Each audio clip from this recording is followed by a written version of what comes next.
Good morning बच्चों।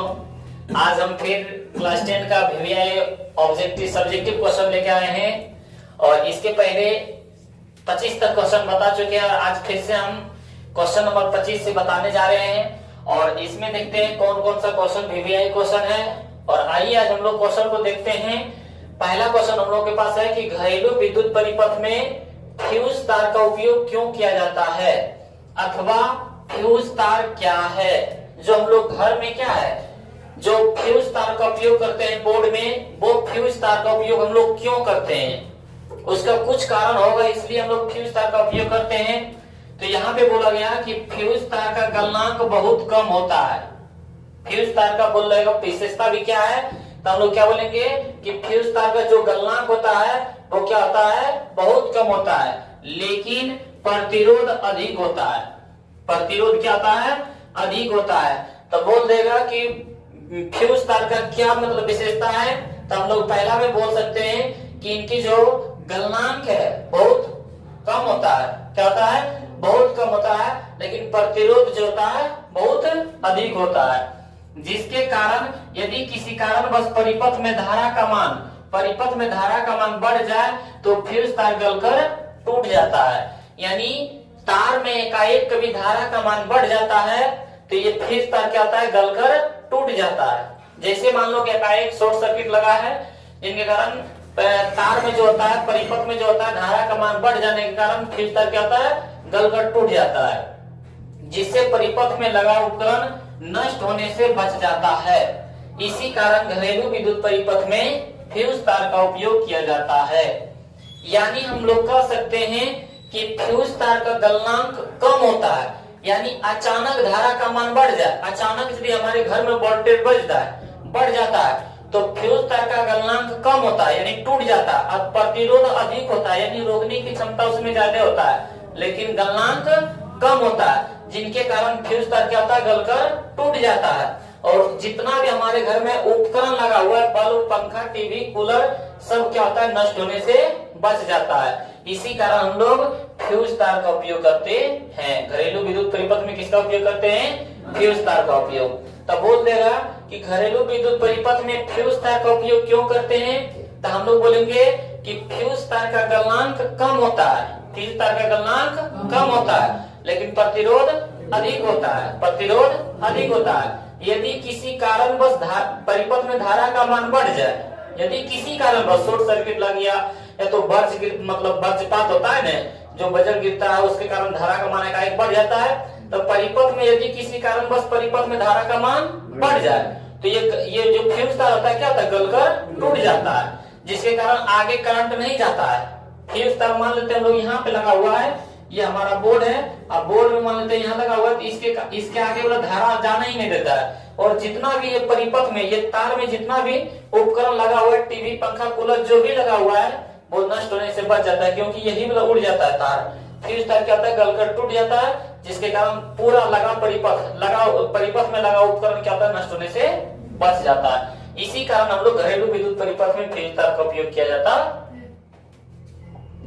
अगला question है मैक्सवेल के दक्षिण हस्त नियम क्या है। तो आइए हम लोग ये क्वेश्चन को देखते हैं। पर मैक्सवेल के दक्षिण हस्त नियम क्या है। हम लोग बोलेंगे मैक्सवेल के दक्षिण हस्त नियम में बोला गया है कि यदि हम अपने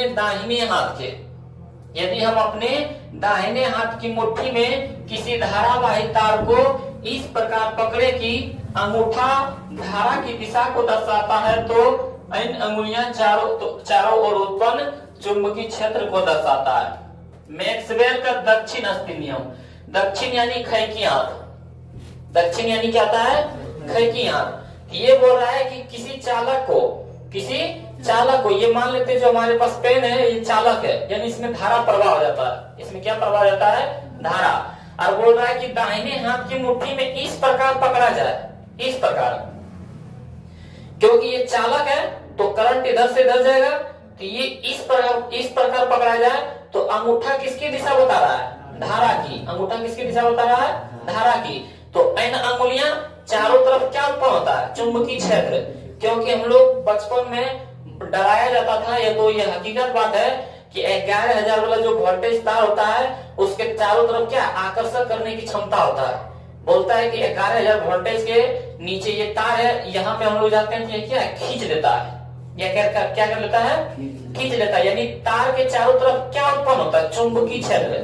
जिस प्रकार चुंबक के निकट जाने के बाद वो अपने ओर आकर्षित कर लेता है, उसी तरह चालक तार भी क्या करता है, अपने ओर आकर्षित कर लेता है। तब मैक्सवेल का दक्षिण हस्त नियम में क्या बोलेंगे कि मैक्सवेल के दक्षिण हस्त नियम में बोलेंगे, यदि हम दाहिने हाथ की मुट्ठी में, यदि हम अपने दाहिने हाथ के मुट्ठी में किसी धारावाही तार को, यानी जिसमें धारा प्रवाह हो, धारावाही तार को इस तरफ पकड़ा जाए, इस तरफ पकड़ा जाए कि अंगूठा जो है धारा की दिशा बतावे, अंगूठा जो है धारा की दिशा बतावे, तो n अंगुलियां चुंबकीय क्षेत्र की दिशा बतावे। अंगूठा किसकी दिशा बतावे, धारा की दिशा बतावे, तो n अंगुलियां।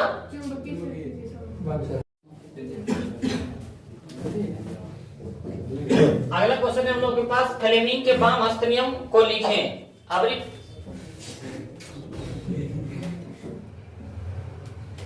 तुम हम लोग क्वेश्चन नंबर 28 को देखते हैं। फ्लेमिंग के वाम हस्त नियम को लिखें।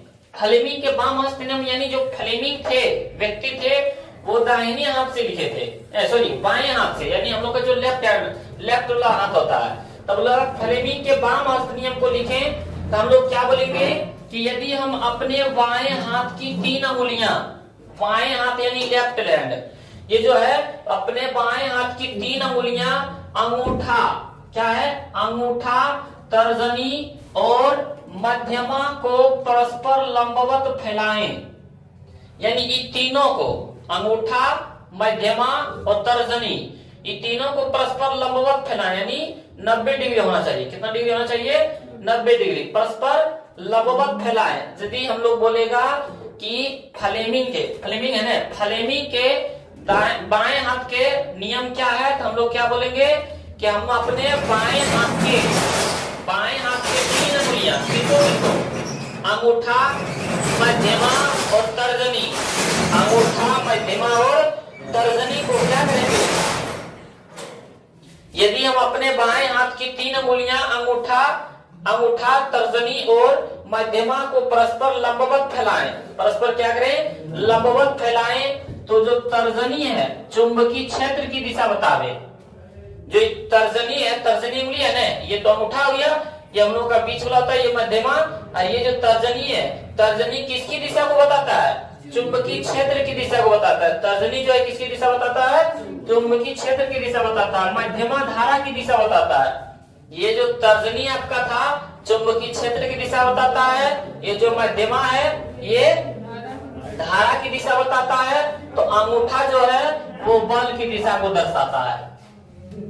फ्लेमिंग के बाएं हाथ के नियम में क्या बोल रहा है कि अपने बाएं हाथ की 3 अंगुलियां, अपने बाएं हाथ की 3 अंगुलियां, अंगूठा, मध्यमा और तर्जनी, इन तीनों को इस तरह फैलाएं, मतलब परस्पर लंबवत फैलाएं। परस्पर किस तरह फैलाएं, लंबवत फैलाएं, जिसमें तर्जनी जो है चुंबकीय क्षेत्र की दिशा बतावे, तो मध्यमा धारा की दिशा बतावे, तो अंगूठा बल की दिशा बतावे। अंगूठा किसकी दिशा बतावे, बल की दिशा। तो इतना से आप लोग याद रखिएगा, बोल देगा फ्लेमिंग के बाएं हाथ नियम में तर्जनी किसकी दिशा बताता है, तो तर्जनी चुंबकीय क्षेत्र की दिशा बताता है। मध्यमा किसकी दिशा बताता है, तो धारा की दिशा बताता है, और अंगूठा किसकी दिशा बताता है, तो बल की दिशा। तो यहाँ पे हम लोग एक बार फिर से पढ़ते हैं कि यदि हम अपने बाएं हाथ की 3 अंगुलियां अंगूठा, तर्जनी और मध्यमा को परस्पर लंबवत फैलाएं, यानी एक दूसरे के क्या हो, लंबवत हो, तो तर्जनी चुंबकीय क्षेत्र की दिशा, मध्यमा धारा की दिशा दर्शाता है, तो अंगूठा जो है वो बल की दिशा को दर्शाता है। किसकी दिशा को दर्शाता है, बल की दिशा को दर्शाता है। अगला क्वेश्चन देखते हैं हम लोग, विद्युत चुंबक किसे कहते हैं, विद्युत चुंबक किसे कहते हैं, तो बोले कि हम लोग विद्युत चुंबक ऐसे चुंबक होता है, विद्युत चुंबक ऐसे चुंबक होता है जिसमें चुंबकत्व गुण विद्युत के कारण आता है। जिसके कारण, किसके कारण आता है, विद्युत के कारण आता है। यानी मान लेते हैं कि ये चालक है, ये क्या हमारा चालक है, तो चालक में जब तक इसमें करंट प्रवाह ना करेंगे तब तक इसमें क्या चुंबक का गुण आएगा नहीं, लेकिन जैसे इसमें करंट धारा प्रवाह होने लगेगा तो इसमें किसका गुण प्राप्त कर लेगा? इसमें चुंबक का गुण प्राप्त कर लेगा। किसका गुण प्राप्त कर लेगा? चुंबक का गुण प्राप्त कर लेगा। क्यों? क्योंकि ये खींचने लगता है। यदि इसमें धारा प्रवाह हो तो किसी वस्तु को क्या करता है? अपने ओर आकर्षित करता है, खींचने की प्रयास करता है। तो वही बोल रहा है कि विद्युत चुंबक किसे कहते हैं? तो हम लोग बोलेंगे कि विद्युत चुंबक ऐसा चुंबक होता है, विद्युत चुंबक ऐसा चुंबक होता है जिसमें विद्युत गुण विद्युत के कारण आता है। जिसमें विद्युत गुण किसके कारण आता है? विद्युत के कारण आता है। अगला क्वेश्चन देखते हैं हम लोग। अति भारण से आप क्या समझते हैं? होता ना क्या है, हम लोग को जो घर में तार होता है ना, तार होता है पतला तार, उस तार में हम लोग कूलर को या तो पंखा को या तो टीवी को या तो हीटर को जोड़ देते हैं। तो पता चलता है कभी कभी क्या, हीटर को जोड़े तो वो तार ही पिघल जाता है, वो तार ही क्या होता है? पिघल जाता है। तो हम लोग अपने भाषा में बोलते हैं नहीं, इससे ज्यादा अच्छा वाला तार लाइए, इससे ज्यादा मोटा वाला तार लाइए। यानी तार की जितना बल है उससे ज्यादा धारा खींचने लगे, उसी को बोलते हैं अति भारण। देखिए इसके भाषा में, और कभी कभी विद्युत परिपथ में लगे उपकरण तार की क्षमता से, यानी तार की जितना क्षमता है उससे ज्यादा ऊर्जा खींचने लगे, अधिक धारा खींचने लगते हैं, तो इसे क्या कहते हैं? अति भारण। यानी तार की क्षमता से उससे अधिक तार, मान लो हम लोग को पतला तार है, इसमें हम लोग हीटर जोड़ देंगे, तो हीटर के लिए क्या चाहिए? ज्यादा क्षमता, ज्यादा ऊर्जा, लेकिन उतना वो तार दे नहीं पाता है, तो उसके लिए हम लोग मोटा तार चाहिए। लेकिन बोल रहा है हम लोग के पास अति भारण किसे कहते हैं? कभी कभी विद्युत परिपथ में लगे उपकरण बोले तो हीटर, पंखा, जो भी है आपका, बल्ब, टीवी, कूलर, जो भी है सब उसको उपकरण बोलते हैं। तो वही बोल रहे हैं कि कभी कभी विद्युत परिपथ में लगे उपकरण तार की क्षमता से क्या है? अधिक ऊर्जा खींचने लगे। तार की क्षमता जितना रहे उससे अधिक धारा खींचने लगे, तो इसे क्या कहते हैं? इसे अति भारण कहते हैं। अगला क्वेश्चन देखते हैं हम लोग के पास। लघु पथन या शॉर्ट सर्किट क्या है? लघु पथन या शॉर्ट सर्किट क्या है? शॉर्ट सर्किट तो आप लोग समझते होंगे कि जब गर्म तार और लाल तार दोनों आपस में सट जाए, गर्म तार और लाल तार जब आपस में सट जाए और सटने के बाद धारा का मान क्या था? बढ़ जाता है। धारा का मान क्या था? एकाएक बढ़ जाता है, लगता है कि कुछ मतलब शॉर्ट लग गया है। तो हम लोग वही बोलेंगे कि लघु पथन या शॉर्ट सर्किट क्या है? हम लोग बोलेंगे यदि किसी कारणवश ठंडा और गर्म तार दोनों आपस में सट जाता है, तो तार का प्रतिरोध घटकर शून्य हो जाता है, तार का प्रतिरोध घटकर शून्य हो जाता है और परिपथ में धारा का मान बढ़ जाता है, परिपथ में धारा का मान बढ़ जाता है। तो इस तरह परिपथ में धारा का मान बढ़ना लघु पथन या शॉर्ट सर्किट कहलाता है। हम लोग क्या बोलेंगे कि यदि परिपथ में गर्म तार और ठंडा तार दोनों आपस में सट जाता है तो प्रतिरोध का मान क्या रहता है? शून्य। प्रतिरोध जैसे शून्य होगा तो उसका धारा का मान क्या हो जाएगा? बढ़ जाएगा। और इस तरह धारा का मान बढ़ना लघु पथन या शॉर्ट सर्किट कहलाता है। तो बोलेगा लघु पथन या शॉर्ट सर्किट क्या है, किसे कहते हैं? लघु पथन या शॉर्ट सर्किट से आप क्या समझते हैं? बोल सकते हैं क्या बोलेंगे हम लोग कि यदि किसी कारणवश ठंडा और गर्म तार दोनों आपस में सट जाता है तो प्रतिरोध क्या था? घटकर शून्य हो जाता है, जिसके कारण धारा का मान बढ़ जाता है। और इस तरह धारा का मान बढ़ना ही लघु पथन या शॉर्ट सर्किट कहलाता है। अब आप लोग बताएं कि लघु पथन या शॉर्ट सर्किट से होने वाले हानियां क्या होगा? तो क्या होता है? तार का कवर गलकर नष्ट हो जाता है, बहुत से उपकरण नष्ट हो जाते हैं, इससे आग लगने की संभावना होता है लघु पथन या शॉर्ट सर्किट से। तो ये सब हम लोग हानि बोल सकते हैं। शायद अगला क्वेश्चन वही होगा, नहीं है, आगे आएगा तो उस तरह बता देंगे। आगे बोला जीवाश्म ईंधन क्या है? जीवाश्म ईंधन क्या है? तो हम लोग जीवाश्म ईंधन किसको बोलेंगे? तो बोला करोड़ों वर्ष तक पृथ्वी की सतह में, करोड़ों वर्ष तक पृथ्वी की सतह में पेड़ पौधों और पशुओं के अवशेषों से प्राप्त ईंधन को जीवाश्म ईंधन कहते हैं। और जैसे कोयला, जैसे पेट्रोलियम, जैसे प्राकृतिक गैस, ये सब क्या है? जीवाश्म ईंधन है। करोड़ों वर्ष पहले जैसे जहाँ पे कोयला निकलता था वहां पे बहुत बड़ा जंगल हुआ करता होगा, जिनके कारण एकाएक वहां का पूरा मिट्टी क्या खिसक कर दब गया होगा। अब खिसक करके दब जाने के कारण वहां पे क्या बन गया? मिट्टी। जो उससे जो रस था वहां से पेट्रोल निकलने लगा, पेट्रोलियम पदार्थ सब निकलने लगा। तो कितने, ये एक दो दिन से नहीं होता है, करोड़ों वर्ष तक क्या होता है?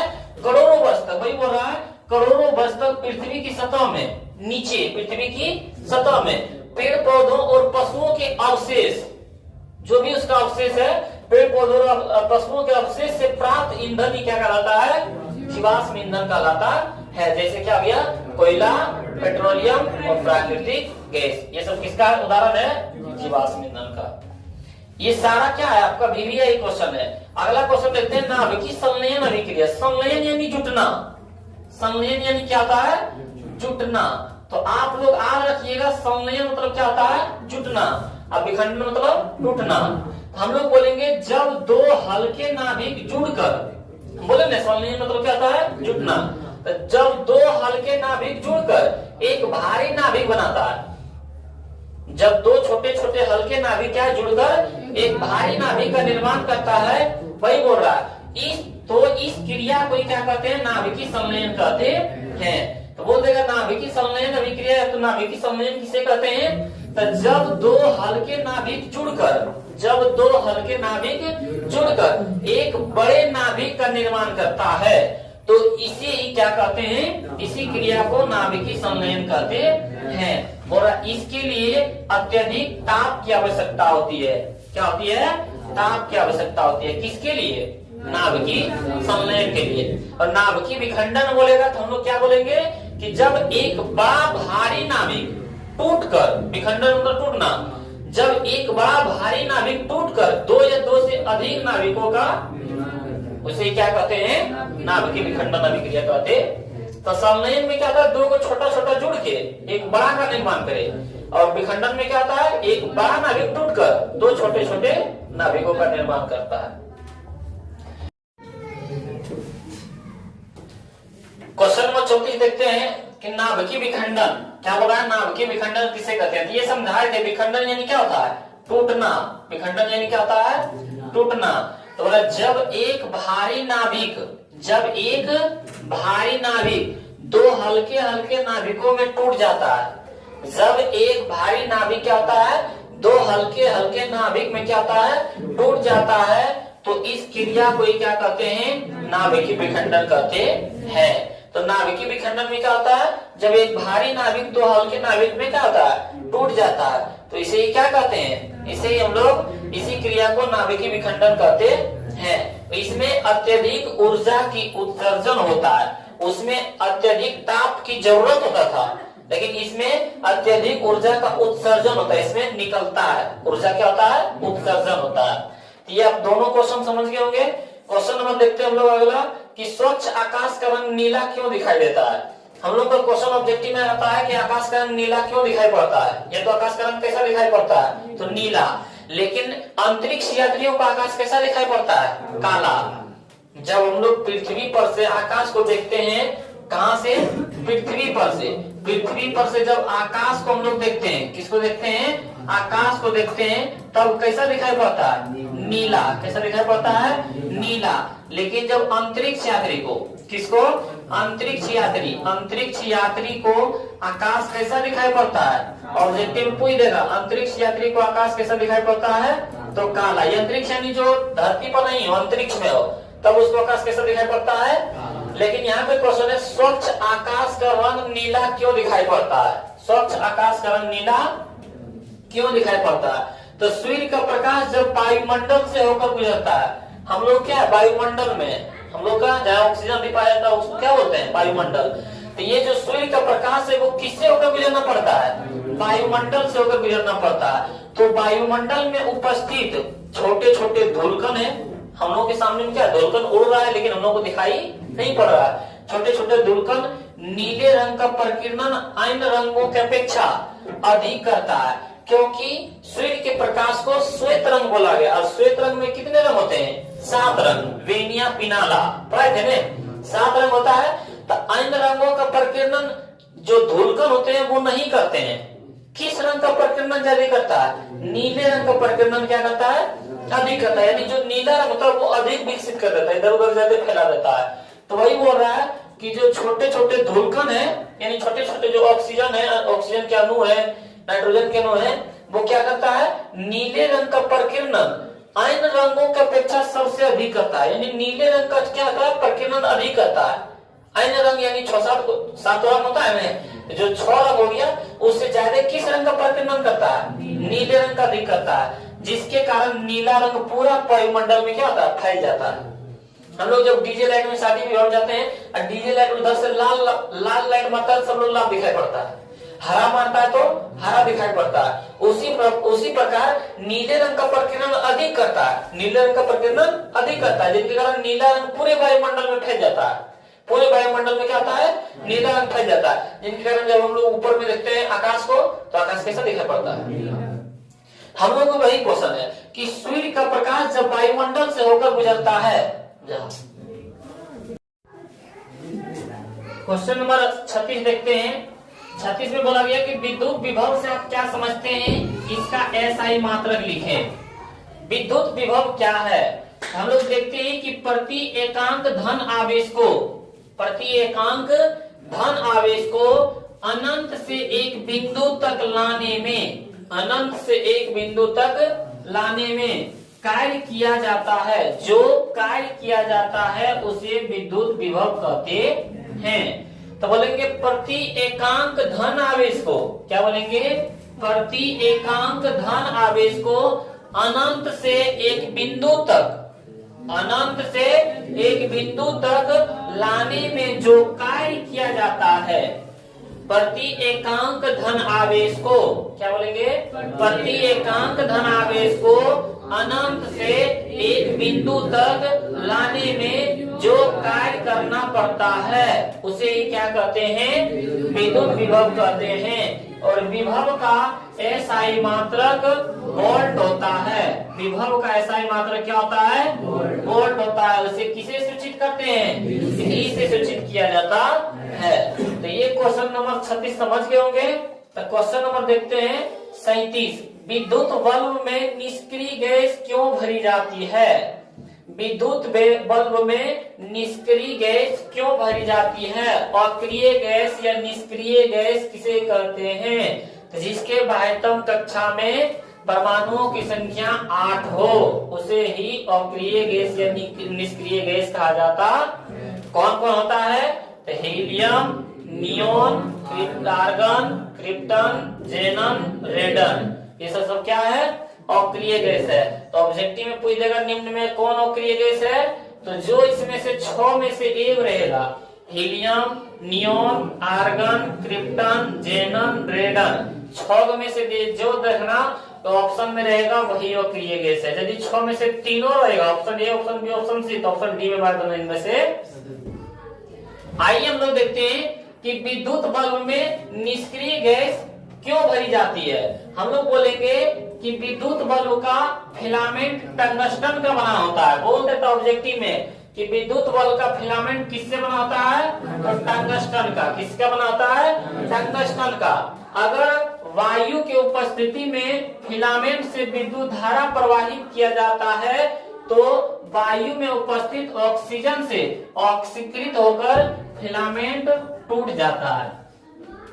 यदि हम लोग विद्युत बल्ब के अंदर हम लोग वायु को भर दें यानी ऑक्सीजन को भर दें, इनका जो फिलामेंट होता है ऑक्सीजन से अपकृत होकर क्या करता है? ऑक्सीकृत होकर फिलामेंट क्या हो जाता है? टूट जाता है।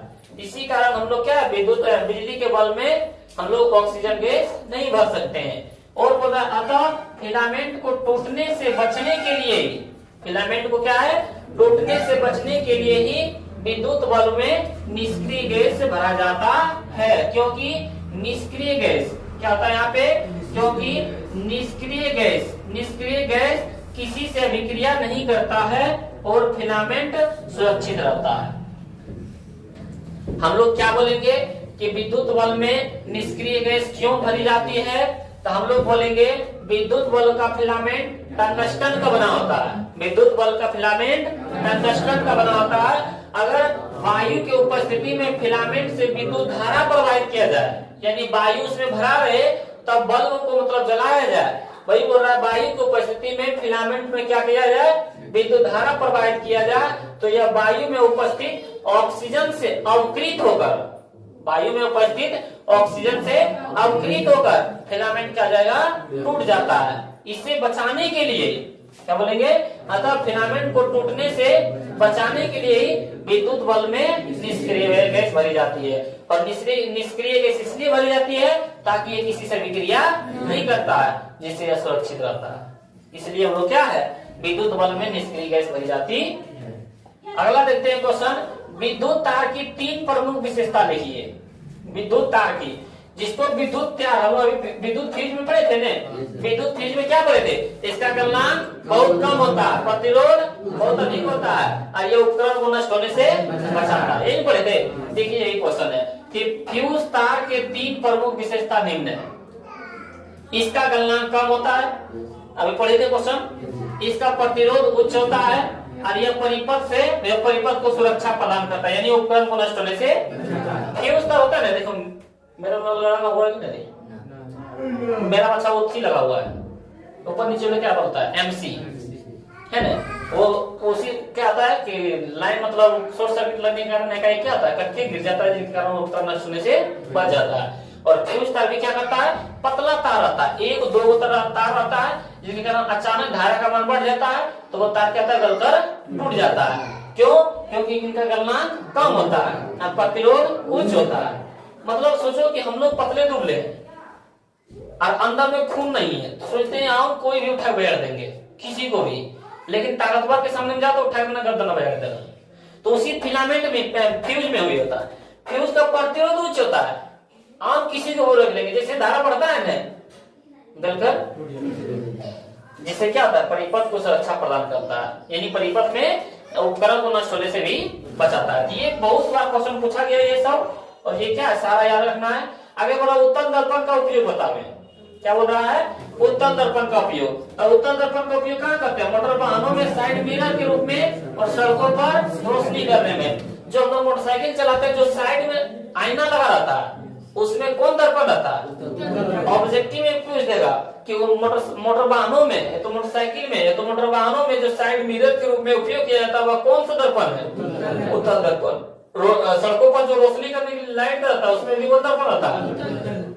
तो ये सवाल रखना है कि मोटर वाहनों में साइड यानी साइडवा में, मिरर यानी आईना, साइड मिरर के रूप में जो दर्पण का उपयोग किया था वो कौन दर्पण है, उत्तल दर्पण। लेकिन मोटर वाहन के अग्रदीपों में, अग्रदीपों यानी जो आगे लाइट रहता है उसमें कौन दर्पण, अवतल दर्पण। आगे लगा रहे लाइटवा में जो यानी टॉर्च वाला भी में, मोटरसाइकिल में भी वो सब जो आगे लगा रहे उसमें हम लोग अवतल दर्पण का उपयोग करते हैं। लेकिन जो साइडवा में लगा रहता है, सैलूनों में कौन सा दर्पण का उपयोग करते हैं, अवतल दर्पण का उपयोग। डॉक्टरों के द्वारा रोगियों के नाक, गला का भीतरी भागों को देखने में भी किसका उपयोग करते हैं। तो यहाँ पे हम लोग का पूछ रहा था उत्तल दर्पण का उपयोग, तो हम लोग बोलेंगे मोटर वाहनों में साइड मिरर के रूप में और सड़कों पर। अगला देखते हैं क्वेश्चन, अवतल दर्पण का प्रमुख उपयोग बतावे। किसका, अवतल दर्पण का, सॉरी अवतल दर्पण का प्रमुख उपयोग। अच्छा यहाँ पे है ना, तो हम लोग बोलेंगे अवतल दर्पण का प्रमुख उपयोग निम्न है। पहला में सैलूनों में हजामत बनाने में, सैलून में हम लोग जाते हैं तो वहां पे कौन सा दर्पण का उपयोग किया जाता है, ऑब्जेक्टिव में पूछ सकता है कि सैलूनों में हजामत बनाने के लिए किस दर्पण का उपयोग करते हैं, अवतल दर्पण का। और अगला है टॉर्च और मोटर वाहनों के अग्रदीपों में, यानी जो आगे लाइट वाला रहता है उसमें भी किसका उपयोग करते हैं, अवतल दर्पण का। अगला क्वेश्चन है, अवतल दर्पण और उत्तल दर्पण में अंतर बतावे। अभी पढ़ाए थे, ये भी बता सकते हैं। तो अवतल दर्पण और उत्तल दर्पण का दो उपयोग था। अवतल दर्पण किसका, अवतल दर्पण, इसका परावर्तक सतह धंसा हुआ रहता है। पहले हम लोग उत्तल दर्पण वाला पढ़ लें। उत्तल दर्पण में देखते हैं, उत्तल दर्पण में क्या होगा, ऊ से उत्तल तक ऊ से उठा हुआ। क्या हम लोग बोलेंगे, ऊ से उत्तल तक इसका परावर्तक सतह कैसा होता है, तो हम लोग बोलेंगे इसका परावर्तक सतह उठा हुआ रहता है। ये वाला रखना है कि ऊ से उत्तल तो ऊ से उठा हुआ, तो उत्तल दर्पण का परावर्तक सतह कैसा होता है, उठा हुआ। और दूसरा बोलेंगे इसमें प्रतिबिंब हमेशा वस्तु से छोटा बनता है। आप लोग पढ़े होंगे जब सिलेबस, तो उसमें पढ़ाए होंगे कि इसमें हमेशा क्या होता है, उत्तल दर्पण में हमेशा वस्तु से छोटा, सीधा और काल्पनिक।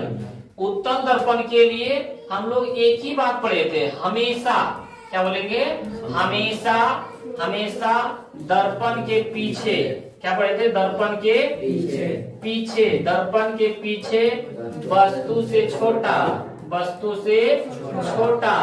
सीधा और काल्पनिक, सीधा को नहीं बोलते काल्पनिक, सीधा काल्पनिक एक ही चीज है। याद रखना, हम यहाँ लिख देते हैं, सीधा को ही क्या बोलते हैं, काल्पनिक बोलते हैं। सीधा को ही क्या बोलते हैं, काल्पनिक। और उल्टा को बोलते हैं वास्तविक। उल्टा को बोलते हैं वास्तविक। समझ में आया? सीधा को बोलते हैं काल्पनिक, उल्टा बोलते हैं वास्तविक। तो यहाँ से हम लोग देखते हैं कि उत्तल दर्पण में बोलेंगे इसका परावर्तक सतह उठा हुआ रहता है, तो अवतल दर्पण में बोलेंगे इसका परावर्तक सतह धंसा हुआ रहता है।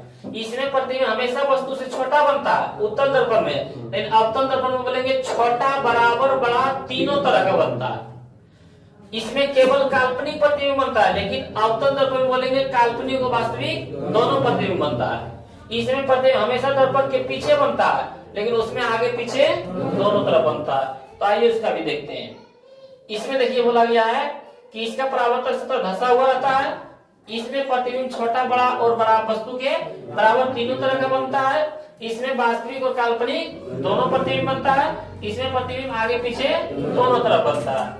तो ये हो गया अवतल दर्पण के, और ये आपका हो गया उत्तल दर्पण के। ये दोनों क्या है आप लोग याद रख सकते हैं। अगला क्वेश्चन देखते हैं, आवर्धन क्या है। मान लेते हैं ये हमारा कोई वस्तु है, ये हमारा क्या है, कोई वस्तु है, और इसका जो परछाई बनता है ये हमारा क्या है, वस्तु। अब वस्तु को ये हम लोग बोलते हैं बिंब। क्या बोलते हैं, बिंब। और ये हमारा क्या है, परछाई है। अब परछाई को हम लोग बोलते हैं प्रतिबिंब। क्या बोलते हैं, प्रतिबिंब। तो हम लोग बोलेंगे कि आवर्धन क्या है, तो प्रतिबिंब की ऊंचाई बटे में बिंब की ऊंचाई। क्या बोलेंगे, प्रतिबिंब की ऊंचाई और बिंब की ऊंचाई के अनुपात को ही क्या कहते हैं, आवर्धन कहते हैं। यानी हम लोग परछाई की ऊंचाई बटे में वस्तु की ऊंचाई, यानी प्रतिबिंब की ऊंचाई बटे में बिंब की ऊंचाई के अनुपात को ही क्या कहते हैं, आवर्धन कहते हैं। इसे किससे सूचित करते हैं, तो छोटी एम से सूचित करते हैं। किससे सूचित करते हैं, छोटी एम से। तो यहाँ से हम लोग छोटी एम बराबर फॉर्मूला भी लिख सकते हैं, -v बटे u। यहाँ पे लिखना चाहिए, बोलिए दर्पण का आवर्धन क्या है।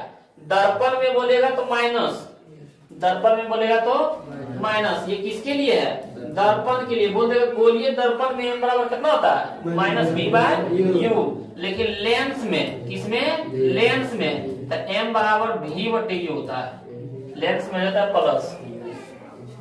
यदि दर्पण वाला बोलेगा 1/v प्लस 1/u बराबर 1/r। लेकिन लेंस में बोलेगा तो 1/v माइनस 1/u बराबर 1/, ये दोनों याद रखना। तो यहाँ हम लोग दर्पण में सूत्र नहीं पढ़ रहे हैं, हम लोग पढ़ रहे हैं आवर्धन बराबर। तो हम लोग का आवर्धन बराबर क्या बोलेंगे, -v/u।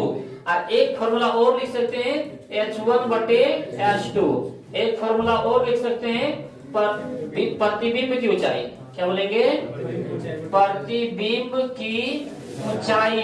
प्रतिबिंब की ऊंचाई अब बटे में बिंब की ऊंचाई, बटे में बिंब की ऊंचाई। ये हम लोग इतना लिख सकते हैं। बोलेंगे आवर्धन क्या है, तो प्रतिबिंब की ऊंचाई और बिंब की ऊंचाई के अनुपात को क्या कहते हैं, आवर्धन कहते हैं। इसे हम लोग छोटी एम से सूचित करते हैं, और एम बराबर होता है -v/u, या तो h1 बटे, या तो प्रतिबिंब की ऊंचाई बटे। चलिए हम लोग आगे क्वेश्चन देखते हैं।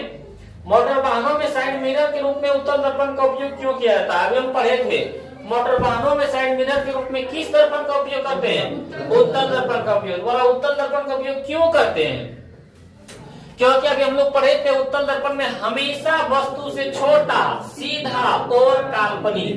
यानी मान लेते हैं ये हम लोग का दर्पण है, ये हम लोग क्या है, दर्पण है। तो इसमें हमेशा कैसा बन रहा है, इसमें हमेशा हम लोग का बन रहा है दर्पण के पीछे। क्या बन रहा है, दर्पण के पीछे वस्तु से छोटा, वस्तु से छोटा और सीधा और काल्पनिक, सीधा और काल्पनिक। इसी तरह बोले थे ने।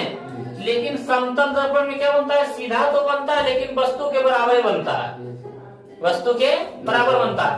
अवतल दर्पण में क्या, सीधा उल्टा दोनों बनता है, छोटा बड़ा सब बनता है। तो उसमें कंफ्यूज हो जाएंगे।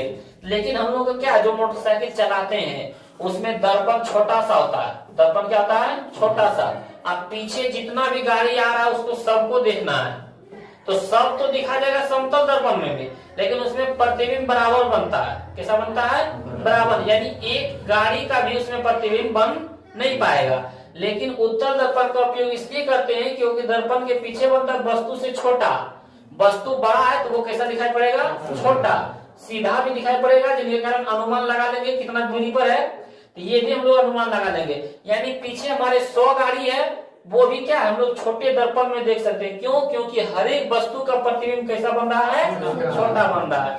समतल दर्पण में देखेंगे तो सब बराबर दिखेगा, जिसके कारण एक गाड़ी का भी फिगर क्या है, ये हमारे आईना में दिखेगा नहीं। अवतल दर्पण में उल्टा सीधा सब बनता है, जिसके कारण हम लोग कंफ्यूज हो जाएंगे, कभी कभी नजदीक कभी दूर, तब पता नहीं कर पाएंगे अवतल दर्पण में। इसको पता लगाने के लिए हमारे पीछे कितना गाड़ी चल रहा है, जो चला रहे हैं उसको साइड देने के लिए हम लोग किस दर्पण का उपयोग करते हैं? उत्तल दर्पण का। आइए हम लोग क्वेश्चन देखते हैं। हम जानते हैं कि, अब क्या जानते हैं कि उत्तल दर्पण में वस्तु का प्रतिबिंब कैसा बनता है? दर्पण के पीछे वस्तु से छोटा, सीधा और काल्पनिक बनता है, ये हम लोग जानते हैं। तो हम लोग वही लिखेंगे, हम जानते हैं कि उत्तल दर्पण में वस्तु का प्रतिबिंब दर्पण के पीछे वस्तु से छोटा, सीधा और काल्पनिक बनता, जिससे दृष्टि क्षेत्र बढ़ जाता है। यानी छोटा ही चीज में क्या है? बहुत बड़ा देख सकते हैं, जिससे दृष्टि क्षेत्र, और पीछे से आने वाले कई वाहनों का प्रतिबिंब देख सकते हैं। पीछे कितने भी वाहन होगा उसको हम लोग क्या है? देख सकते हैं। फलतः यहाँ हम लोग क्या लिख सकते हैं? फलतः चालक को साइड देने में क्या होगा? आसानी होगा, ताकि जो चालक चला रहे हैं उसको पता चल जाएगा हमारे पीछे कितना गाड़ी है, किधर जाने वाला है, छोटा सा आईना में ये हम लोग देख सकते हैं, आसानी होती है। इसी कारण मोटर वाहनों को साइड मिरर के रूप में उत्तल दर्पण का उपयोग किया जाता है। हम लोग बता सकते हैं कि मोटर वाहनों के साइड मिरर के रूप में उत्तल दर्पण का उपयोग क्यों किया जाता है? हम लोग क्या बोलेंगे कि हम जानते हैं कि उत्तल दर्पण में वस्तु का प्रतिबिंब हमेशा दर्पण के पीछे वस्तु से छोटा, सीधा और काल्पनिक बनता है, जिससे दृष्टि क्षेत्र बढ़ जाता है और पीछे से आने वाले कई वाहनों को हम एक ही साथ देख सकते हैं। फलतः चालक को साइड देने में आसानी होती है। इसी कारण मोटर वाहनों के साइड मिरर के रूप में उत्तल दर्पण का उपयोग किया जाता है। ये क्वेश्चन समझे होंगे। देखते हैं क्वेश्चन नंबर अगला। लेंस की क्षमता से आप क्या समझते हैं? लेंस की क्षमता से आप क्या समझते हैं? तो लेंस की क्षमता को हम लोग सूचित करते हैं P। अब P बराबर होता है 1/छोटी, यही परिभाषा है। हम लोग लेंस की क्षमता को किससे सूचित करते हैं? P से। अब P बराबर क्या होता है? 1/f। अब छोटी f को बोलते हैं फोकस दूरी। क्या बोलते हैं? फोकस दूरी। लेकिन फोकस दूरी उल्टा है कि सीधा? उल्टा, 1/f है। यानी फोकस दूरी के व्युत्क्रम, उल्टा को क्या बोलते हैं? व्युत्क्रम नहीं बोलते हैं, एकदम शॉर्टकट तरीका। लेंस की क्षमता तो आप बोलिएगा P बराबर होता है 1/f, यानी फोकस दूरी के व्युत्क्रम। तब बोलेंगे लेंस की क्षमता किसे कहते हैं? फोकस दूरी के व्युत्क्रम को लेंस की क्षमता कहते हैं। फोकस दूरी के व्युत्क्रम को क्या कहते हैं? लेंस की क्षमता कहते हैं। इसे क्या किसे सूचित करते हैं? P से। अब P बराबर होता है 1/f। तो वही बोल रहा है लेंस की फोकस दूरी के व्युत्क्रम को, फोकस दूरी के व्युत्क्रम को क्या कहते हैं? लेंस की क्षमता कहते हैं। इसे P से सूचित किया जाता है। इसका ऐसा मात्रक डायोप्टर होता है। बोल देगा कि लेंस की क्षमता का ऐसा मात्रक क्या होता है? डायोप्टर होता है, जिसे हम लोग बड़ी D से सूचित करते हैं। किसे सूचित करते हैं? बड़ी D से। और यहाँ पे वही लिखा हुआ है, एक P बराबर 1/f, P बराबर 1/f, यही लिखा हुआ है। तो यदि लेंस की क्षमता से आप क्या समझते हैं बोल देगा तो हम लोग बता सकते हैं ना कि लेंस के फोकस दूरी के व्युत्क्रम को लेंस की क्षमता कहते हैं। इसे हम लोग P से सूचित करते हैं। इसका ऐसा मात्रक डायोप्टर होता है और P बराबर होता है 1/f। चलिए हम लोग चलते हैं अगले क्वेश्चन की ओर। पानी में डूबी हुई छड़ी कुछ टेढ़ी दिखाई पड़ती है, क्यों?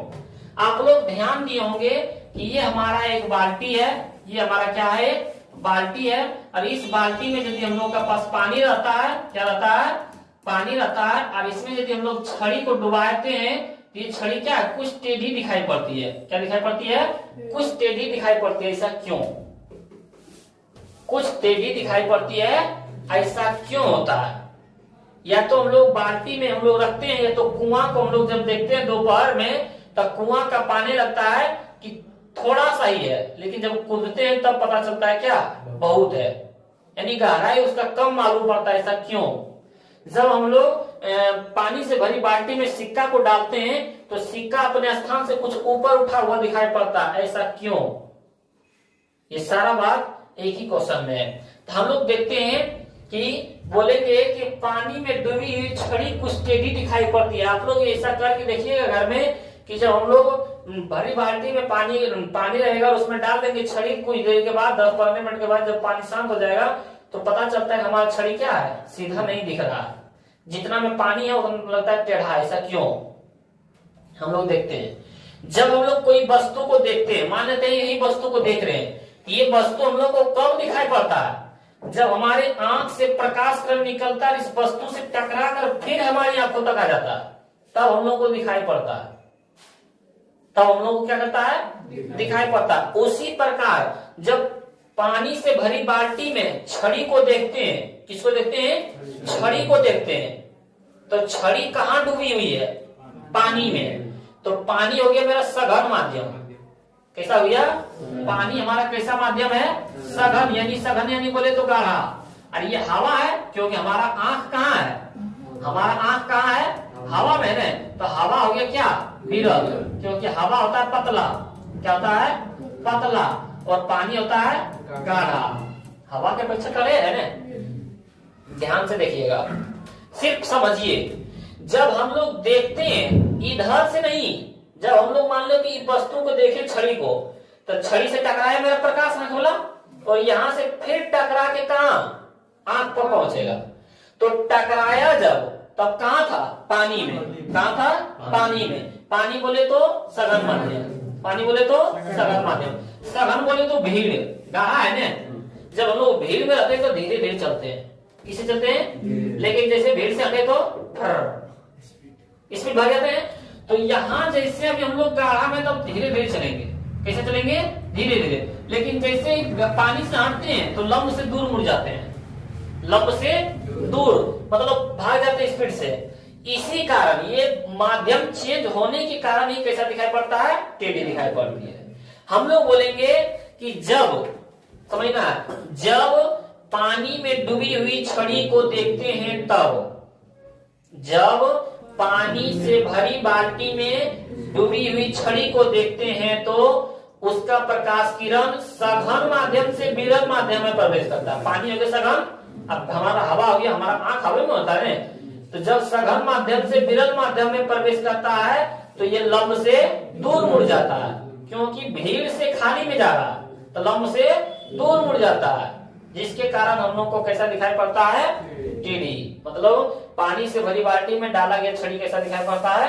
आइए हम लोग पढ़ते हैं। जब पानी में डूबी हुई छड़ी को देखते हैं तो प्रकाश किरण सघन माध्यम से विरल माध्यम में प्रवेश करता है, जिससे प्रकाश किरण लंब से दूर मुड़ जाती है। इसी कारण पानी में डूबी हुई छड़ी देखने पर कुछ टेढ़ी दिखाई पड़ती है। समझ में आया? हम लोग क्या बोलेंगे कि जब पानी से भरी बाल्टी में छड़ी को देखते हैं तो प्रकाश किरण सघन माध्यम से विरल माध्यम में प्रवेश करता है, जिसके कारण यह लंब से दूर मुड़ जाता है। इसी कारण पानी से भरी बाल्टी में डाला गया छड़ी कुछ टेढ़ी दिखाई पड़ती है। ऐसा भी क्वेश्चन पूछ देगा कि पानी से भरी बाल्टी की गहराई कम मालूम पड़ता है, क्यों? कुआं को हम लोग देखते रहता है एक ही आदमी पानी है, जब शांत रहता पानी, जब धरती दिख जाता है ऊपर से, लेकिन उसमें कुएं के बाद पता चलता है 2-3 आदमी के। ऐसा क्यों? तो जब हम लोग पानी से भरी बाल्टी को देखते हैं तो इसका क्या है? प्रकाश किरण सघन माध्यम से विरल माध्यम में प्रवेश करता है। वही बोलेंगे, सघन माध्यम से विरल माध्यम में प्रवेश करता है, जिसके कारण ये प्रकाश किरण क्या है? लंब से दूर मुड़ जाता है। इसी कारण पानी की गहराई क्या आता है? कम मालूम पड़ता है। या तो बोलेगा पानी में डूबा गया सिक्का अपने स्तर से कुछ ऊपर उठा हुआ दिखाई पड़ता है, क्यों? वही बात बोलेंगे कि जब पानी में डाला गया सिक्का को देखते हैं तो प्रकाश किरण सघन माध्यम से विरल माध्यम में प्रवेश करता है, जिसके कारण प्रकाश किरण क्या होता है? लंब से दूर मुड़ जाता है। इसी कारण पानी से भरी बाल्टी में डाला गया सिक्का अपने स्तर से कुछ। ये सारा क्वेश्चन समझ गए होंगे। क्वेश्चन नंबर देखते हैं अगला, अवतल लेंस का दो उपयोग। अवतल लेंस का दो उपयोग, तो अवतल लेंस का क्या करते हैं, निकट दृष्टि दोष को दूर करने के लिए और दूरबीन बनाने के लिए, ये अवतल लेंस का है। कहने था तो जगह देखो ना, शरीर में हड्डी टट्टी है क्या, गणित में सारा रूप दे रहा है। ये बराती के अभी समय ना है रे, तुम लोग जगह रहता है एकदम। अवतल लेंस और उत्तल लेंस में अंतर बता रहे हैं।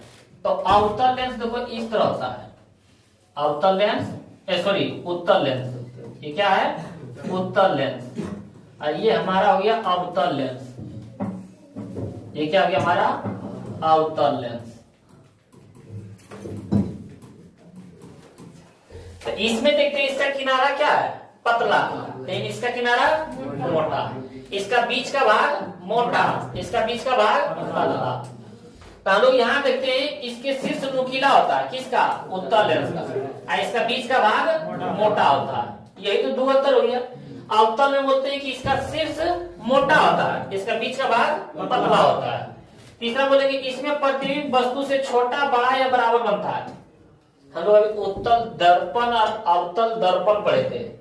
तो उत्तल दर्पण तो अवतल लेंस, और अवतल दर्पण उत्तल लेंस, यानी अवतल लेंस है कौन दर्पण, अवतल दर्पण, कौन दर्पण जैसा व्यवहार करेगा, और ये अवतल लेंस है तो उत्तल दर्पण, कौन दर्पण, तो उत्तल दर्पण में पढ़े थे हमेशा वस्तु से छोटा, सीधा और काल्पनिक, ये पढ़े थे।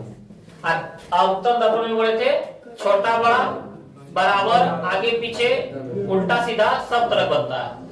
तो अवतल लेंस बोला यानी उत्तल लेंस बोला यानी अवतल दर्पण। तो वही यहाँ पे बोल रहा है अवतल दर्पण में कैसा बनता है, इसमें प्रतिबिंब वस्तु से छोटा, बड़ा, बराबर तीनों तरह बनता है, पढ़े थे नवी।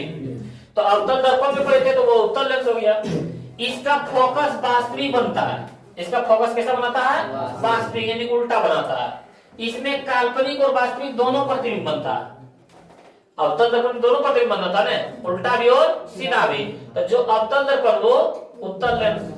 अब देख लेते हैं हम लोग किसका, ये उत्तल लेंस हो गया, वो अवतल, अवतल लेंस, अवतल लेंस देखिए इसका शीर्ष मोटा होता है तो बीच का भाग कैसा होगा, पतला। इसमें प्रतिबिंब हमेशा वस्तु से छोटा बनाता है, क्योंकि अवतल लेंस है लेकिन उत्तल दर्पण हो जाएगा, कैसा हो जाएगा, अवतल दर्पण में हमेशा क्या होता है, वस्तु से छोटा। इसका फोकस काल्पनिक बनाता है, उसका फोकस वास्तविक, इसका फोकस काल्पनिक। इसमें हमेशा काल्पनिक प्रतिबिंब बनता है, हमेशा सीधा प्रतिबिंब बनता है। यहाँ से वो ऑब्जेक्टिव पूछ देगा, उत्तल दर्पण या तो उत्तल लेंस, उत्तल दर्पण या उत्तल लेंस, अवतल दर्पण बहुत भी आई है, अवतल दर्पण या अवतल लेंस, अवतल लेंस यही है ना, अवतल लेंस। इसका फोकस क्या होता है, ऋणात्मक, और इसका फोकस धनात्मक, याद रखना। उत्तल दर्पण या उत्तल लेंस के फोकस कैसा होता है, फोकस होता है धनात्मक, ये एकदम बात याद रखना, धनात्मक। और इसका फोकस कैसा होता है, ऋणात्मक। ये दोनों बात याद रखना है। अगला देखते हैं हम लोग, किसी चालक का प्रतिरोध किन किन बातों पर निर्भर करता है, किसी चालक का, तो हम लोग बोलेंगे चालक की लंबाई पर, किसी चालक का प्रतिरोध किन किन बातों पर निर्भर करता है, और चालक का प्रतिरोध निम्न बातों पर निर्भर करता है। हम लोग क्या बोलेंगे, चालक का प्रतिरोध निम्न बातों पर निर्भर करता, पहला में चालक की लंबाई पर, पहला में क्या बोलेंगे, चालक की लंबाई पर। दूसरा में चालक के अनुप्रस्थ परिच्छेद के क्षेत्रफल पर, क्या बोलेंगे हम लोग यहाँ, चालक के अनुप्रस्थ परिच्छेद के क्षेत्रफल पर। तीसरा में चालक के प्रकृति पर। ये तीन बातों पर क्या है, चालक का प्रतिरोध निर्भर करता है। अगला देखते हैं क्वेश्चन, उत्तल लेंस को विषारी लेंस क्यों कहते हैं, उत्तल लेंस को विषारी लेंस, जो सिलेबस में पढ़ाए थे वो भी लिख सकता है और ये भी लिख सकता है, कोई दिक्कत। बोलेंगे उत्तल लेंस पर आपतित किरण अपवर्तित होकर, आपतित किरण अपवर्तित होकर एक ही बिंदु पर अभिसारित होती है। उत्तल लेंस क्या करता है, ये उत्तल लेंस है ना, इस पर कोई प्रकाश किरण पड़ा, इस तरफ प्रकाश किरण पड़ रहा है ना, इस तरफ प्रकाश किरण करे तो अपवर्तित के बाद क्या करता है, एक ही बिंदु पर फोकस कर देता है। क्या कर देता है, एक ही बिंदु पर अभिसारित कर देता है। क्या कर देता है, एक ही बिंदु पर अभिसारित कर देता है, इसे अभिसारित लेंस कहते हैं। उत्तल लेंस का काम ही क्या होता है, एक बिंदु पर लाके जमा कर देना। इसीलिए बोलेगा कि उत्तल लेंस पहनकर, चश्मा में उत्तल लेंस पहनकर सूरज की ओर देखना क्यों मना है, क्योंकि मान लो जितना भी सूरज के किरण आ रहा है तो उत्तल लेंस यदि पहना रहेगा तो किरण को की करता है, एक ही बिंदु पर लाके सोचो कि जितना किरण को तुम देख रहा है और किरण एक ही आंखियों पर जाके लग मार देगा, ये चोलिया नहीं जाएगा, जैसे क्या होगा, आंख खराब भी हो सकता है। इसी तरह बोलेगा उत्तल लेंस को देख के पहन के क्या है, सूर्य को देखना मना है। तो यही क्या करता है, एक बिंदु पर लाके अभिसारित कर देता है। एक बिंदु पर लाके अभिसारित कर देना क्या कराता है, बोलेगा उत्तल लेंस का दूसरा नाम क्या है, अभिसारित लेंस। हम समझाएंगे ना, ओ बो तो लो अवतल और ओ बो सारी अपसारी, देखो यहाँ ओ बो ओ को, ये दोनों एक ही जैसा लग रहा है। तो ये अवतल को अपसारी, लेकिन उत्तल को अभिसारी। उत्तल को क्या कहते हैं, अभिसारी। देखो ये दोनों नहीं मिल रहा है, जो मिले ओ बो ओ पो, तो ये दोनों एक साथ, तो उत्तल को अभिसारी, अवतल को अपसारी। तो हम लोग अच्छा बोलेगा अवतल को अभिसारी लेंस क्यों कहते हैं, तो बोलेगा अवतल लेंस में आपतित किरण अपवर्तित होकर एक बिंदु पर नहीं फैला देता है, एक बिंदु पर जाकर अभिसारित कर देता है। उसमें क्या बोलेंगे, अपवर्तित होकर किरण को क्या करता है, फैला देता है, उसे क्या कहते हैं, अपसारी लेंस होती है, अपसारित कर देती है। क्या करती है, अपसारित कर देती है, अपवर्तित होकर अपसारित कर देती है, उसे क्या कहते हैं, अभिसारी लेंस कहते हैं। ये अपसारी लेंस कहते हैं। ये हम लोग दोनों परिभाषा बोल सकते हैं। अगला वाला देखो आ गया, चंद्रमा पर खड़े अंतरिक्ष यात्री को आकाश कब लिखा गया, आकाश काला दिखाई पड़ता है क्यों। हमारे पास है ना कि अंतरिक्ष यात्री को आकाश कैसा दिखाई पड़ता है, तो क्यों, क्योंकि वहां पे वायुमंडल है ही नहीं। अंतरिक्ष में वायुमंडल है, अंतरिक्ष में वायुमंडल नहीं है, जिसके कारण प्रकाश का परावर्तन नहीं होता, अपवर्तन नहीं होता है, इसी कारण वहां का काला दिखाई पड़ता है। वही वाला चंद्रमा पर वायुमंडल नहीं पाया जाता है, जिसके कारण वहां प्रकाश का प्रकीर्णन नहीं होता है, इसी कारण चंद्रमा पर खड़े अंतरिक्ष यात्री को आकाश। सूर्योदय सूर्यास्त के समय सूर्य रखता हुआ लाल दिखाई पड़ता है क्यों, जब सूर्य भगवान उगते हैं और जब सूर्य भगवान डूबते हैं तो उसमें लाल दिखाई पड़ता है, ऐसा क्यों, ऐसा क्यों। तो मान लेते हैं ये हमारा पृथ्वी है, ये हमारा क्या है, पृथ्वी है, और ये हमारा सूर्य है, ये हमारा क्या है, सूर्य। तो जिस समय सूर्य जी उगते हैं और जिस समय डूबते हैं उस समय पृथ्वी और सूर्य के बीच की दूरी बहुत अधिक होती है। क्या होती है, बहुत अधिक दूर होती है। कब सबसे नजदीक हो जाता है, दोपहर के समय में, जिसके कारण ज्यादा धूप लगता है गर्मी में है। तो हम लोग क्या बोलेंगे कि सुबह और शाम में, यानी सूर्योदय और सूर्यास्त के समय सूर्य और पृथ्वी के बीच की दूरी क्या होती है, बहुत अधिक होती है, जिनके कारण सूर्य का सारे प्रकाश किरण हमारे पृथ्वी तक नहीं पहुंच पाता है। यानी अन्य रंगों का प्रकीर्णन उधर हो जाता है, प्रकीर्णन यानी फैल जाना। हमारे सूर्य के प्रकाश में श्वेत रंग में कितने रंग है, 7 रंग, तो अन्य रंगों का प्रकीर्णन उधर हो जाता है, फैल के उधरे रह जाता है।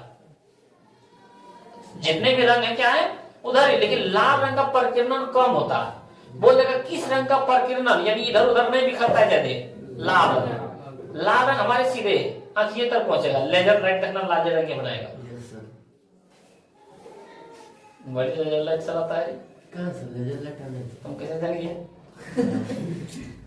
तो लेजर लाल रंग का प्रकीर्णन क्या है, बहुत कम होता है। लाल रंग मारेगा ना इधर उधर कम बिखरेगा, सीधे पहुंचता है, जिनके कारण एक तो सूर्य और पृथ्वी के बीच की दूरी सूर्यास्त और सूर्योदय सूर्यास्त के समय अधिक होता है, और अन्य रंगों का प्रकीर्णन, सब रंग निकलता है लेकिन अन्य रंगों का प्रकीर्णन इधर उधर ज्यादा फैल जाता है, लेकिन लाल रंग सीधे हमारी आंखों तक पहुंचता है। इसीलिए सूर्योदय और सूर्यास्त के समय सूर्य लाल या रक्ताभ दिखाई पड़ता है। आइए क्वेश्चन देखते हैं। सूर्योदय और सूर्यास्त के समय पृथ्वी और सूर्य के बीच की दूरी सबसे अधिक होती है। क्या होती है? सबसे अधिक होती है, जिससे प्रकाश का प्रकीर्णन सबसे अधिक भी होता है। प्रकाश का किरण सबसे अधिक होता है और प्रकाश का बहुत कम भाग हमारी आंखों तक पहुंचता है। प्रकाश का बहुत कम क्या भाग क्या है? हमारी आंखों तक पहुंचता है। इसी कारण सूर्योदय सूर्यास्त के समय सूर्य कैसा दिखाई पड़ता है? लाल या रक्ताभ दिखाई पड़ता है। आगे देखिए वही क्वेश्चन पर आया है कि रेलवे का सिग्नल लाल रंग का ही क्यों होता है? खतरनाक देखा? खतरनाक का चिन्ह डेंजर पता है ना, ट्रांसफार्मर पर जो जहाँ पे लाइन वगैरह रहता है वहां पे लिखता है डेंजर, खतरनाक। तो वो देखना किस रंग का लिखा रहता है? लाल रंग का ही रहता है। क्यों? लाल रंग का प्रतीक होता है, जानता है ना पढ़ा रहे थे सब। शादियों में जो लड़कियों का विदा करता है उसका कपड़ा कौन रंग का होता है? खतरनाक का चिन्ह है वो। तो वही बोल रहा है कि रेलवे का सिग्नल लाल रंग का ही क्यों होता है? और ये बोलता है जब शादी विवाह होता है ना, तो जो लड़की के पिताजी होते हैं तो बोलता है ख्याल रखिएगा। क्या बोलता है? लेकिन ये नहीं बोल रहा है अपना ख्याल रखिएगा। अपना उसमें क्या कर देता है? गायब कर देता है, मतलब जा रहा है खतरनाक चीज। तो वही बोला रेलवे का सिग्नल लाल रंग का क्यों होता है? तो बोला जब कोई भी प्रकाश किरण, या मान लीजिए रेलवे का सिग्नल यहाँ पे लिख दिया खतरनाक, ये तो जो सिग्नल होता है लाल रंग, तो जब कोई भी प्रकाश यानी हम लोग देखते हैं तो प्रकाश उस पर पड़ता है तो अन्य रंगों का प्रकीर्णन अधिक करता है, लेकिन लाल रंग का प्रकीर्णन नहीं करता है, उसका कम होता है प्रकीर्णन, जिसके कारण उसका सीधा भाग क्या है? हमारी आंखों तक पहुंचता है। इसलिए रेलवे का सिग्नल या खतरनाक चिन्ह किसका मतलब किस रंग का उपयोग करते हैं? तो वही बोल रहा है जब कोई भी प्रकाश किरण लाल सिग्नल पर पड़ता है तो प्रकाश के अन्य रंगों का प्रकीर्णन अधिक होता है। प्रकाश के अंदर वो प्रकीर्णन अधिक होता है, लेकिन लाल रंग का प्रकीर्णन सबसे कम होता है। प्रकीर्णन यानी फैलना, प्रकीर्णन सबसे कम होता है, जिससे यह रंग हमारी आंखों तक आसानी से पहुंचता है। इसी कारण रेलवे का सिग्नल। एक बात याद रखना, लाल रंग का प्रकीर्णन, लाल रंग का प्रकीर्णन क्या है? प्रकीर्णन क्या होता है? कम।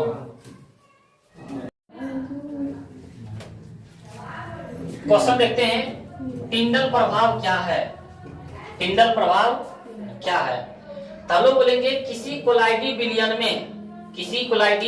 विलयन में निलंबित कणों के प्रकाश के प्रकीर्णन को ही क्या कहते हैं? टिंडल प्रभाव। किसी कोलाइडी विलयन में निलंबित कणों के क्या बोलेंगे? निलंबित कणों के प्रकाश के प्रकीर्णन को, किसी कोलाइडी विलयन में निलंबित कणों के प्रकाश के प्रकीर्णन को ही क्या कहते हैं? टिंडल प्रभाव कहते हैं। अगला क्वेश्चन देखते हैं, दो चुंबकीय क्षेत्र रेखाएं एक दूसरे को प्रतिच्छेद क्यों नहीं करती है? यहाँ पे क्या आ जाएगा? प्रतिच्छेद। बोला जा रहा है कि दो चुंबकीय क्षेत्र रेखाएं एक दूसरे को प्रतिच्छेद यानी एक दूसरे को काटता क्यों नहीं है? हम लोग बोलेंगे कि दिक् सूचक हमेशा एक ही दिशा को सूचित करती है। आप लोग कई बार में देखे होंगे कि कोई जंगल जो जाता होगा तो एक घड़ी जैसा निकालता होगा और वो हमेशा एक ही दिशा को सूचित करता है। वो कौन दिशा? उत्तर दिशा। उत्तर दिशा को सूचित करता है कि दक्षिण दिशा? उत्तर दिशा सूचित करता है। दिक् सूचक हमेशा एक ही दिशा को सूचित करता है, उत्तर दिशा को। तो वही बोला दिक् सूचक हमेशा एक ही दिशा को सूचित करता है। यदि चुंबकीय क्षेत्र रेखाएं एक दूसरे को प्रतिच्छेद करे यानी एक दूसरे को काटे तो यह अपने प्रतिच्छेद बिंदु पर एक ही साथ दो दिशाओं को सूचित करेगा। यदि एक दूसरे को काटेगा तो एक ही जगह पर कितनी दिशाओं को सूचित करेगा? दो दिशाओं को सूचित करेगा, जो चुंबक में संभव। इसी कारण चुंबकीय क्षेत्र रेखाएं एक दूसरे को प्रतिच्छेद, तो बोल देंगे दिक् सूचक हमेशा एक ही दिशा को सूचित करती है। यदि दो चुंबकीय क्षेत्र रेखाएं एक दूसरे को प्रतिच्छेद करे तो अपने प्रतिच्छेद बिंदु पर दो दिशाओं को सूचित करेगा। कितनी दिशाओं को सूचित करेगा? जो चुंबक में संभव नहीं है। इसीलिए इसी कारण चुंबकीय क्षेत्र रेखाएं एक दूसरे को प्रतिच्छेद। अगला क्वेश्चन है, विद्युत चुंबकीय प्रेरण क्या है? विद्युत चुंबकीय प्रेरण, और जब किसी कुंडली और चुंबक के बीच आपेक्षिक गति हो, किसके बीच? चुंबक और कुंडली के बीच।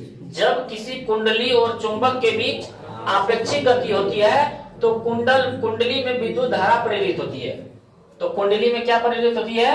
विद्युत धारा प्रेरित होती है। इसी प्रवाह को विद्युत चुंबकीय प्रेरण कहा जाता है।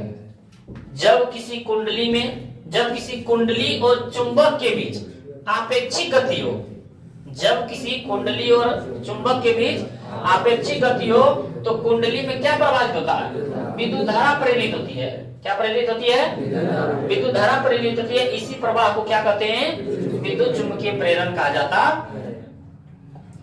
अगला क्वेश्चन देखते हैं, विद्युत जनित्र या डायनेमो क्या है? विद्युत जनित्र या डायनेमो, तो बोलेंगे डायनेमो एक ऐसा यंत्र है जो यांत्रिक ऊर्जा को विद्युत ऊर्जा में बदलेगा। एक विद्युत मोटर होता है, एक क्या आता है? विद्युत मोटर। तब विद्युत मोटर क्या करता है? विद्युत ऊर्जा को यांत्रिक ऊर्जा में क्या करता है? विद्युत ऊर्जा को यांत्रिक ऊर्जा में बदलता है। विद्युत ऊर्जा को यांत्रिक ऊर्जा में। तो हम लोग आग कैसे रखेंगे? कंफ्यूज नहीं होना है।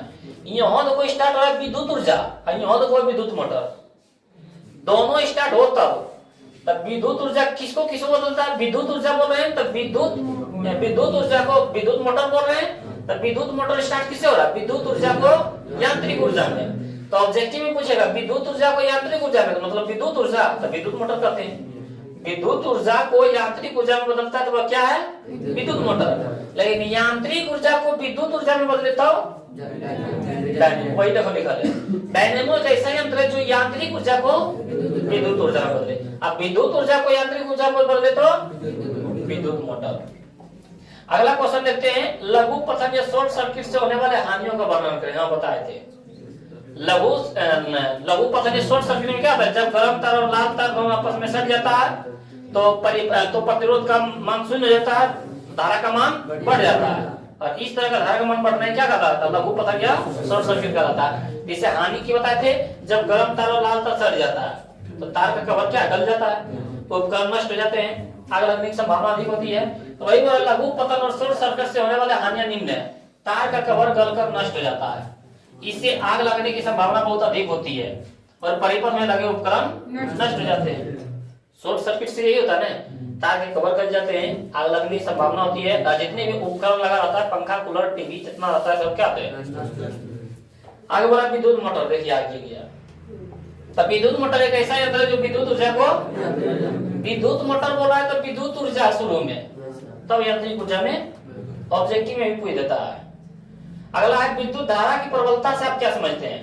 तो इकाई समय में किसी चालक के अनुप्रस्थ काट से, यानी ये हमारा चालक है, ये हमारा क्या है? ये अनुप्रस्थ काट कहलाता है, पता नहीं ये था है मतलब। तो वही बोल रहा है कि इकाई समय में किसी चालक के अनुप्रस्थ काट से प्रवाहित होने वाले आवेश को, इकाई समय में किसी चालक के अनुप्रस्थ काट से प्रवाहित होने वाले विद्युत धारा को क्या कहते हैं? प्रवाहित होने वाले आवेश को, प्रवाहित होने वाले आवेश को क्या बोलते हैं? विद्युत धारा की। इकाई समय में किसी चालक के अनुप्रस्थ काट से प्रवाहित होने वाले आवेश को विद्युत धारा की प्रबलता कहते हैं। अगला क्वेश्चन है हमारे पास, जीवाश्म ईंधन की कमियां क्या है? जीवाश्म ईंधन की कमियां, तो जीवाश्म ईंधन की कमियां निम्न है। जीवाश्म ईंधन जलाने से वायु प्रदूषण होता है। जीवाश्म ईंधन को जलाने से क्या होता है? वायु। इसके उपयोग से अम्लीय वर्षा होती है।